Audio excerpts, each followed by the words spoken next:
बिस्मिल्लाहिर्रहमानिर्रहीम। अल्हम्दुलिल्लाह, तमाम तारीफ़ें उस ज़ात के लिए हैं जो दिलों के हाल जानता है और जो अपने मुखलस बंदों को दुनिया और आखिरत में इज़्ज़त बख्शता है। दुरूद व सलाम हो हमारे प्यारे नबी हज़रत मोहम्मद मुस्तफ़ा सल्लल्लाहु अलैहि व आलिहि वसल्लम पर, जो हमें मोहब्बत, अख़ुवत और भाईचारे का हकीकी दर्स दे गए।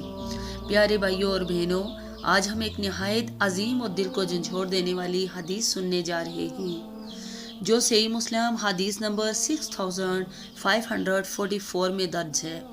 रसूलुल्लाह सल्लल्लाहु अलैहि व आलिहि वसल्लम ने फरमाया, क़यामत के दिन अल्लाह ताला ऐलान फरमाएगा, कहाँ हैं वो लोग जो मेरे जलाल और मेरी रज़ा की खातिर एक दूसरे से मोहब्बत करते थे।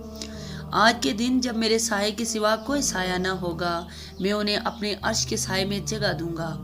ज़रा लम्हा भर के लिए गौर कीजिए, क़यामत का वो दिन जब सूरज एक नेज़े के फासले पर होगा, ज़मीन तप रही होगी, इंसान पसीने में डूबे होंगे, कोई साया ना होगा, कोई सहारा ना होगा, हर कोई अपनी जान की फ़िक्र में होगा। मगर ऐसे दिन में कुछ खुश नसीब लोग अल्लाह के अर्श के साये में ठंडक और सुकून पा रहे होंगे। और ये खुश नसीब कौन हैं? ये वो लोग हैं जिन्होंने दुनिया में सिर्फ अल्लाह के लिए मोहब्बत की।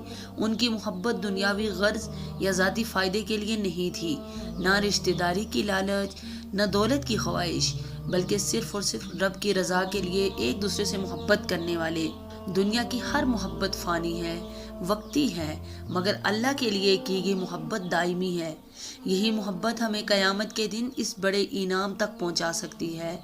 तो आइए आज हम ये अहद करें कि हमारी मोहब्बतें अल्लाह के लिए हों, ताकि कल क़यामत के दिन हम भी उन खुश नसीब लोगों में शामिल हों जिन्हें अल्लाह ताला अपने अर्श के साये में जगह अता फरमाएगा।